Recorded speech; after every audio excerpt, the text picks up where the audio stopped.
Hi, it's Gary. Welcome to today's video.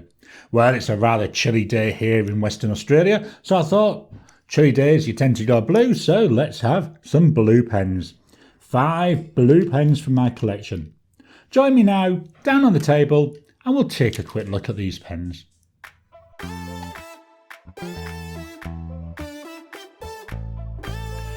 Welcome down to the table.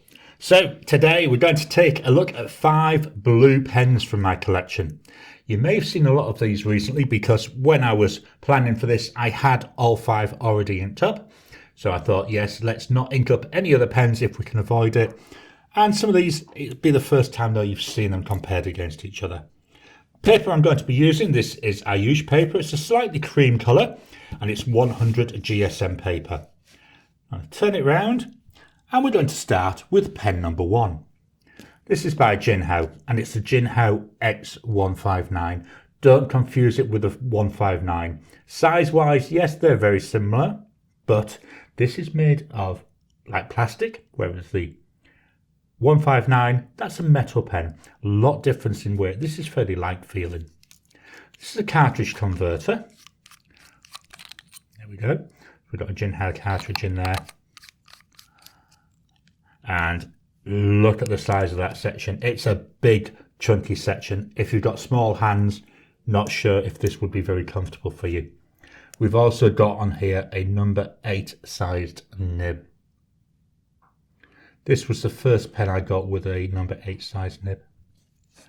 I'm agitating it because in here the ink has got a shimmer and a sheen. But it's nice. I've got larger hands. I feel this is really comfortable. You can post it as well. To me, feels back heavy, but unposted, this is more than usable for me. So we've got here a Jinhao X159. It's a fine nib.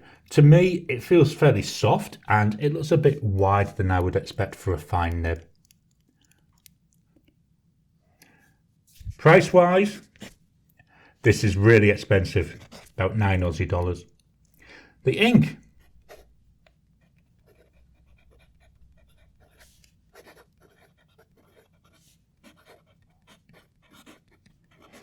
Diamine Serendipity. I hope you can hear the noise as this is writing. It's really nice. It sounds really pleasant. Let's do the Wasky Squirrel grid.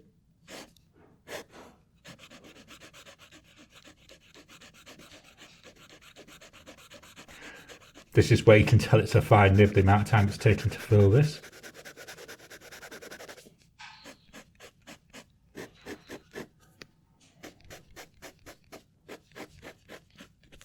There we go, that's looking nice.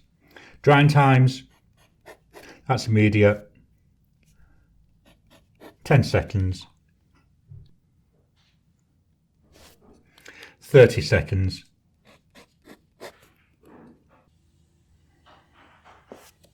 1 minute.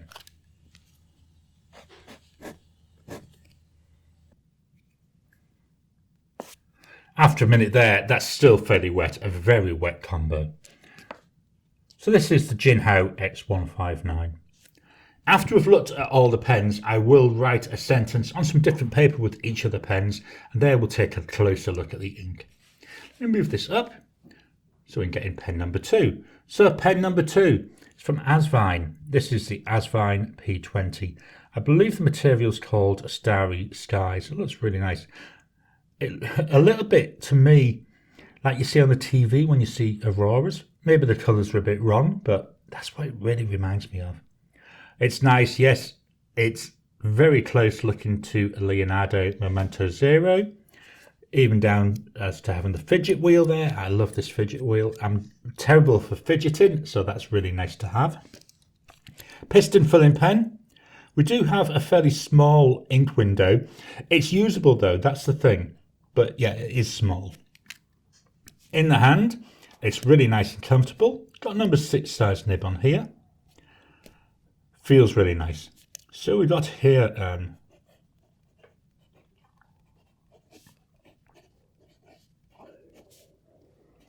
this has got a medium nib. Price wise, we take a jump in price. 44 Aussie dollars. The ink.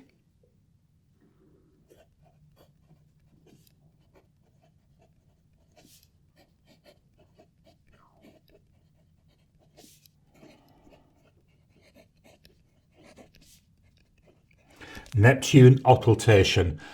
To me, this is another fairly soft, springy nib. Feels very nice. It's quieter than that X159, but it also seems to give me a little bit more feedback. So I can really get that nice tactileness. So let's do the grid.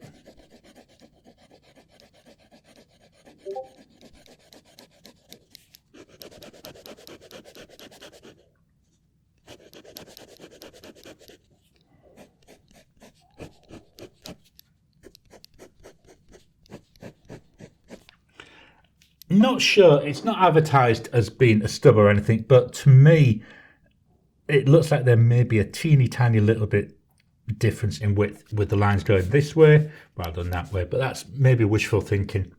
Drying times, here's immediate, 10 seconds,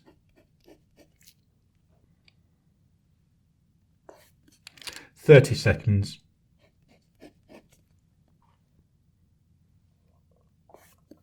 1 minute.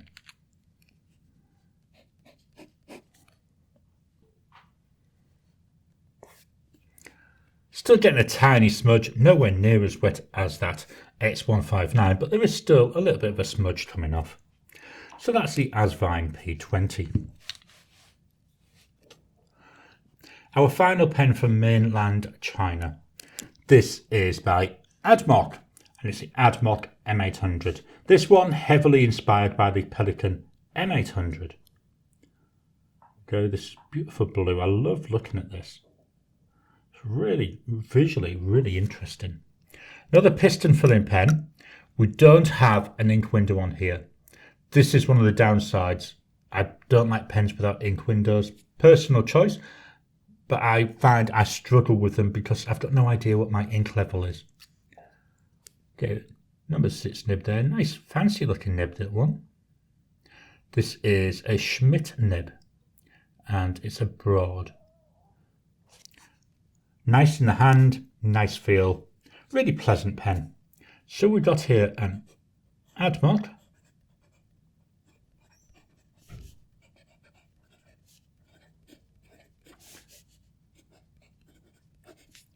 Price wise, again we're going to take another jump up to about 62 Aussie dollars. The ink,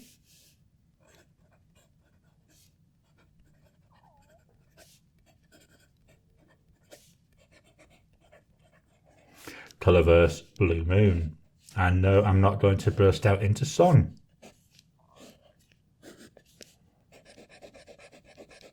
Here's our grid.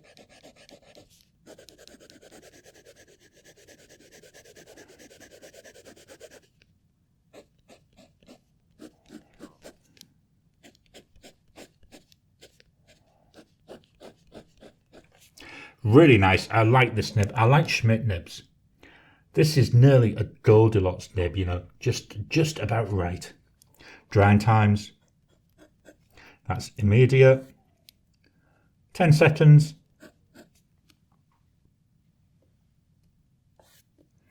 30 seconds.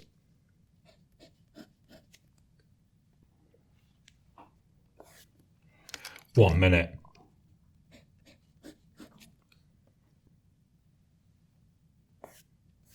After a minute, just getting a tiny bit of a smudge going here, but that could be because I'm pressing hard, and it could even be the ink off my finger. So this is the Admok M800. Going to move the page up. We're going to go to Taiwan for the next pen. This is the Opus 88, and this is the Koloro. Had this for ages, this pen. It's a nice pen that I really like. It's an eyedropper pen. So to fill it, you would unscrew the nib unit, holding it like this, and then gently and carefully put some ink in here. I use a blunt nose. Shall I move my hand? Then we can see it. So you would unscrew the nib unit, holding it, make sure you're holding it this way, then gently and carefully put some ink into here. I use a blunt nose syringe, but you could use an eyedropper, which is hence where it gets its name from. And then inside there's a bar running down, which is connected to this. At the bottom there's a rubber seal, so you can actually seal off the nib unit from the body if you want to. It's a nice pen. Again, I'm saying that with them all. They're all nice pens. Nice length, nice feel, and the section's actually quite comfortable.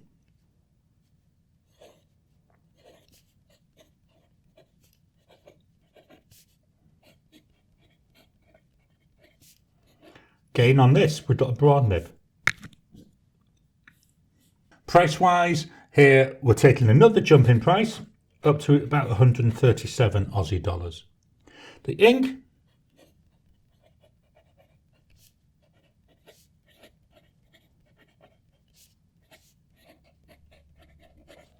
Diamine Cosmic Glow, again another sheener. Really like this. This pen, it feels fairly soft when I'm writing.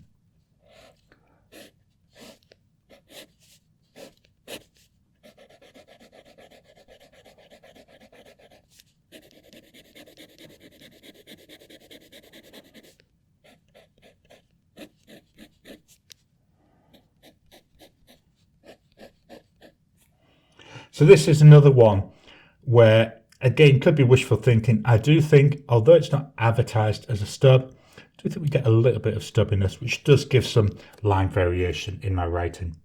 You can already see that sheen coming through. Let me just lift this up a little bit. But we'll take a closer look at that when we do the sentences on the Tomoe River paper. Drying times. This is immediate. 10 seconds.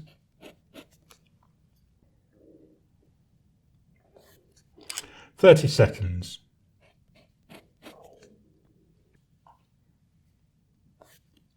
1 minute.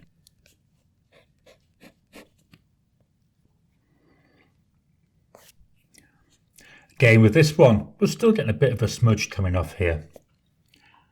I do like this. It's another nib, feels a bit soft, so it's got a nice little bounce to it. Sounds really nice on the paper as well. So that's the Opus 88 Koloro.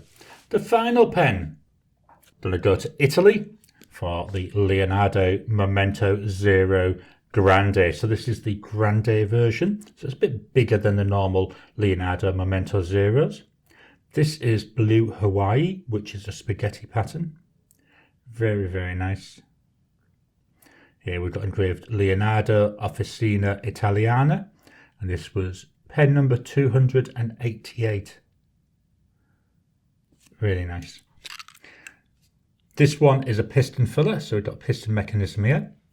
Again, no ink window. I believe the new versions of the Grande does have an ink window, but this one, it doesn't. I like the old section that this has got. This is really comfy for me. I hold my pens low down, so my finger and my thumb just sit there perfectly. Just look at that. Again, we've got number 6 nib on here. This is a steel nib.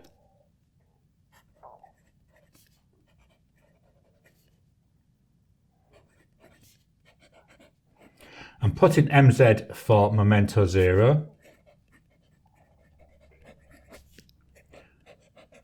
And this has got the medium nib.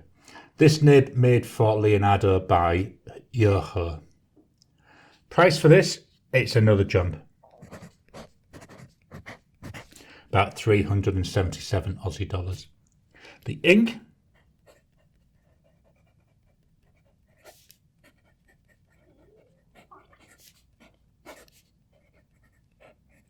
Diamine Early Dusk.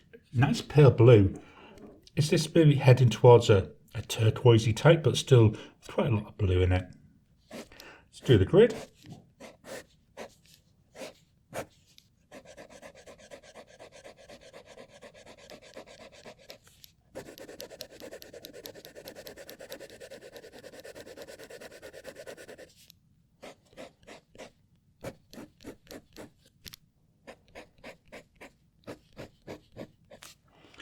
Really nice, no line of variation that I can see, just a really nice writer. Drying times, so we go immediate, 10 seconds,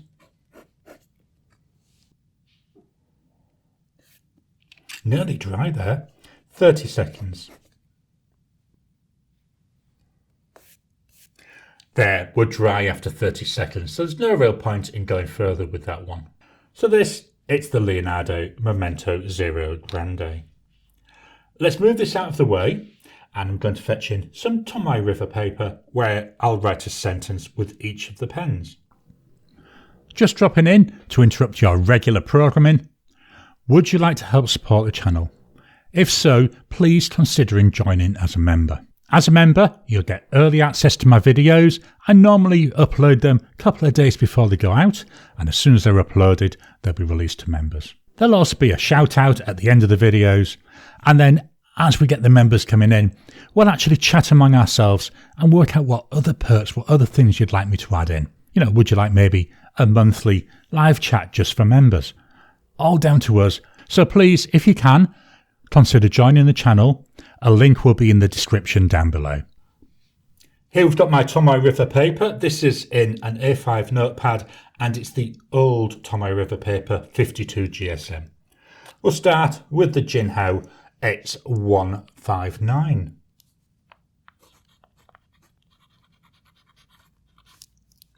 Make sure I agitate this a bit.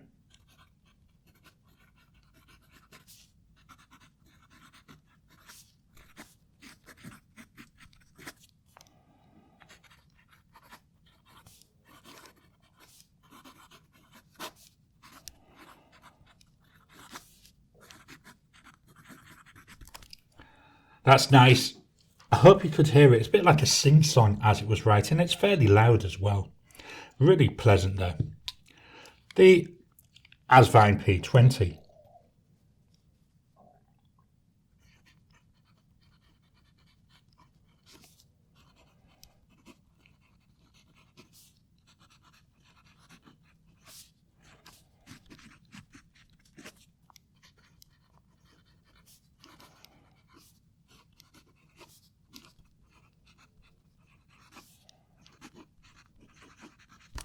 Bit quieter there, not getting that sing-songness though. The Admok M800, just move this up a bit. There we go.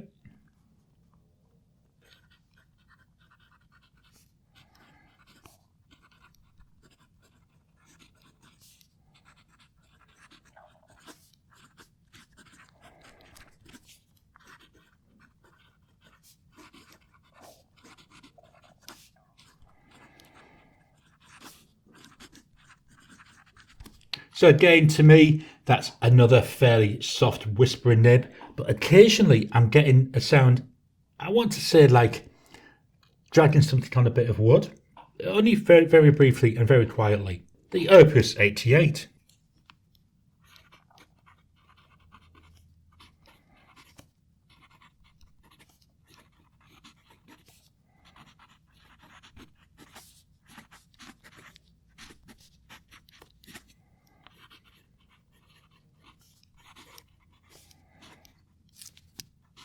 Having a couple of issues here.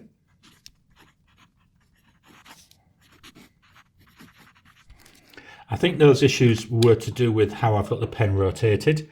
I've got a habit of letting it slightly move as I'm writing. Again, very nice whispery though, pleasant to listen to. Then finally, the Leonardo Momento Zero Grande.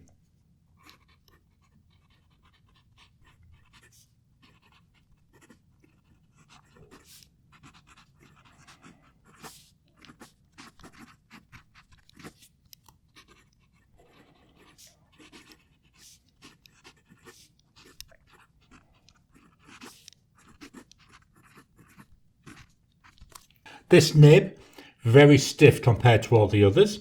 Again, as I'm writing, we've got the whispering, but we've got that little bit of a sing-song behind it as well. So it does make it a bit more complex to listen to, but the nib does feel fairly stiff. So that's the Leonardo Momento Zero Grande. Before we swap over, let's take a closer look at the inks. So we'll start at the top. This is the Diamine Serendipity. So we've got a nice red sheen coming through. Hopefully the camera can capture that.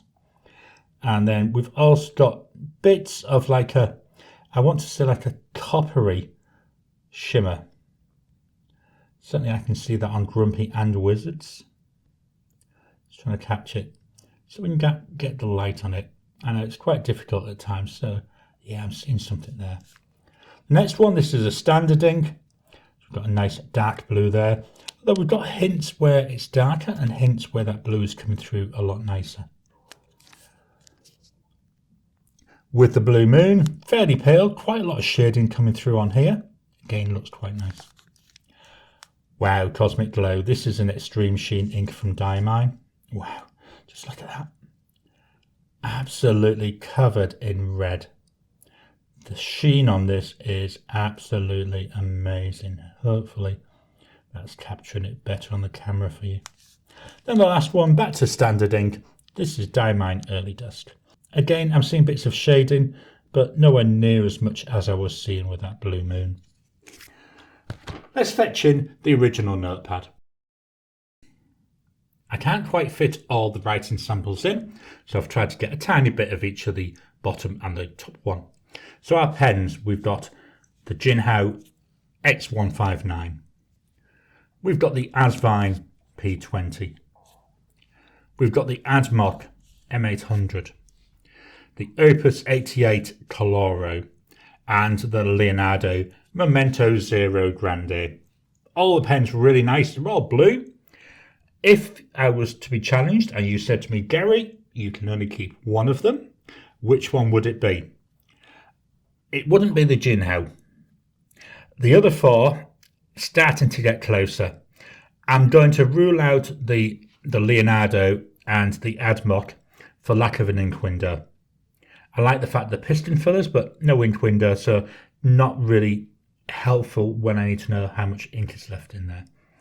I quite like the look of the Asvine, but I like here not just the look, the simplicity of it, but also the ink capacity. So I think if I was challenged, I would say, right, I'm going to keep the Opus 88 Koloro. So these are 5 blue pens from my collection. I hope you've enjoyed today's video. What blue pens have you got? How would you rank them? Please drop your comments down below. Let's kickstart the conversation. Please hit the thumbs up button. Every time you like, every time you comment, just helps with the YouTube algorithm. If you haven't already, please subscribe to my channel so that you can get new videos as I release them. I'll talk to you again soon.